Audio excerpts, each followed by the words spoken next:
সকলোকে মই লয়শ্ৰী দাসে স্বাগতম জনাইছোঁ। আৰু আজি হৈছে মে' মাহৰ 2 তাৰিখ, 2 মে'। আৰু এয়া লগ পাইছোঁ মই। আজি ৰাতিপুৱা মই এটা কবিতা, মই এইকেইদিন কৈছিলোঁ মই কবিতা লৈ আহিছোঁ মাৰ কথা মতে।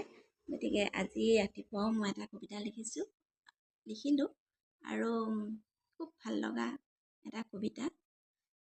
কালিৰ কবিতাটো, আজিৰ কবিতাটো, আচলতে প্ৰত্যেকটো কবিতাই খুব ভাল লগা। গতিকে আজি মই এটা যাত্ৰা লিখিছিলোঁ, মাৰ ওপৰত লিখিলোঁ। আৰু আজি হৈছে কি হ'ব পাৰে আজিৰ বিষয়বস্তুটো। আজিৰ বিষয় হৈছে আজিৰ কবিতাটোৰ নাম দিছোঁ মই দেউতা, আৰু লিখিছোঁ মই লয়শ্ৰী দাস। গতিকে কবিতাৰ শিৰোনাম দেউতা, আৰু কবিটো নহয় বাৰু, তথাপি কবি লয়শ্ৰী দাস।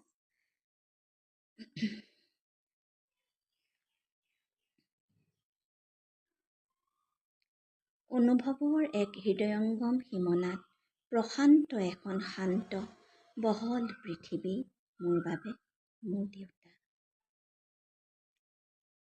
সাহসৰ অগ্নি এজাক শীতল বতাহ, আজীৱন মোৰ বাবে শক্তি মোৰ দেউতা। তেওঁৰ দ্বাৰা উচ্চাৰিত প্ৰতিটো শব্দ এখন নীলা আকাশ। চেষ্টা কৰোঁ মই হ'বলৈ দেউতাৰ প্ৰতিফলন। টুপ টুপকৈ সৰি পৰা দুচকুৰ এই মিঠা চকু পানী,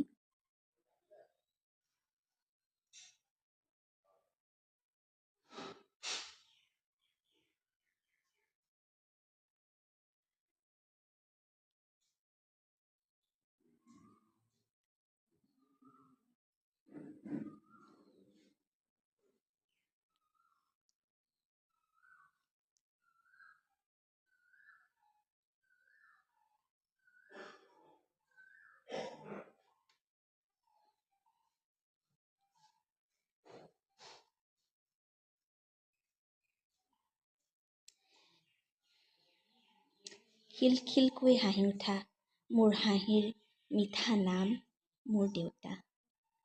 ভালে থাকক সদায় মোৰ দেউতা, আমাৰ দেউতা।